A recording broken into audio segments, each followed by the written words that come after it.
Kozhikode കൊടുവള്ളിയിൽ tourist ബസ്സിന് നേരെ പടക്കമെറിഞ്ഞ് ജീവനക്കാരെ ആക്രമിച്ച കേസിലെ പ്രതി ആട് ഷമീറുമായി തെളിവെടുപ്പ് നടത്തുകയാണ്. പ്രതിയെ പിടികൂടിയ കിഴക്കോത്തും എത്തിച്ചും തെളിവെടുക്കുന്നതായിരിക്കും. KV രാഹുലാണ് വിവരങ്ങളുമായി ചേരുന്നത്. രാഹുൽ, എങ്ങനെയാണ് തെളിവെടുപ്പ്?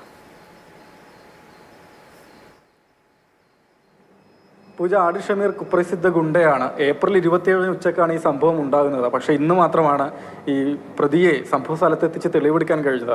അന്ന് വൈകിട്ട് തന്നെ ബലപ്രയോഗത്തിലൂടെ നാട്ടുകാരുടെ അടക്കം സഹായത്തോടെ ആട് ഷമീർ അടക്കമുള്ള പ്രതികളെ പോലീസ് പിടികൂടിയിരുന്നു. പക്ഷേ പരിക്കേറ്റ് ആശുപത്രിയിൽ ചികിത്സയിലായിരുന്നു ആട് ഷമീർ ഉണ്ടായിരുന്നത്. പിന്നീട് ജയിലിലേക്ക് മാറ്റി കസ്റ്റഡിയിൽ വാങ്ങിയാണ് ഇന്നിപ്പോൾ ഈ തെളിവെടുപ്പ് നടത്തിക്കൊണ്ടിരിക്കുന്നത്. 3 ദിവസത്തെ കസ്റ്റഡിയാണ് കോടതി അനുവദിച്ചത്. ഈ സംഭവമുണ്ടായ ഈ പെട്രോൾ പമ്പിലും അതുപോലെ തന്നെ ഇവരെ പിടികൂടിയ പോലീസ് ബലപ്രയോഗത്തിലൂടെ പിടികൂടിയ സ്ഥലത്തും എത്തിച്ചിപ്പോൾ തെളിവെടുപ്പ് നടത്തിയിട്ടുണ്ട്.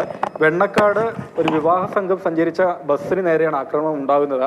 അതായത് ആൾക്കാരെ ഇറക്കുന്നതിന് വേണ്ടി, ഓഡിറ്റോറിയത്തിന് സമീപം ആളുകളെ ഇറക്കുന്നതിന് വേണ്ടി ബസ് റോഡിൽ നിർത്തിയ സമയത്ത് കുറച്ച് ഗതാഗത തടസ്സമുണ്ടായിരുന്നു. ഇതിൽ പ്രകോപിതരായാണ് ആട് ഷമീർ അടക്കം ഈ കാറിലുണ്ടായിരുന്ന മറ്റു ഗുണ്ടകളടങ്ങുന്ന സംഘം ഇറങ്ങി ബസ്സിന് നേരെ പടക്കമെറിയുകയും പിന്നീട് ജീവനക്കാരെ ആക്രമിക്കുകയും ചെയ്തിരുന്നത്. ഇതിലൊരു പടക്കം പെട്രോൾ പമ്പിലേക്കാണ് തെറിച്ചു പോയിരുന്നത്. ഇവിടെ എത്തിച്ച് ഏതായാലും പോലീസ് തെളിവെടുപ്പ് പൂർത്തിയാക്കിയിട്ടുണ്ട്. കേസിലെ മറ്റു പ്രതികൾ, ഈ ആട് ഷമീർ തന്നെ 30-ലധികം കേസുകളിൽ പ്രതിയാണ്.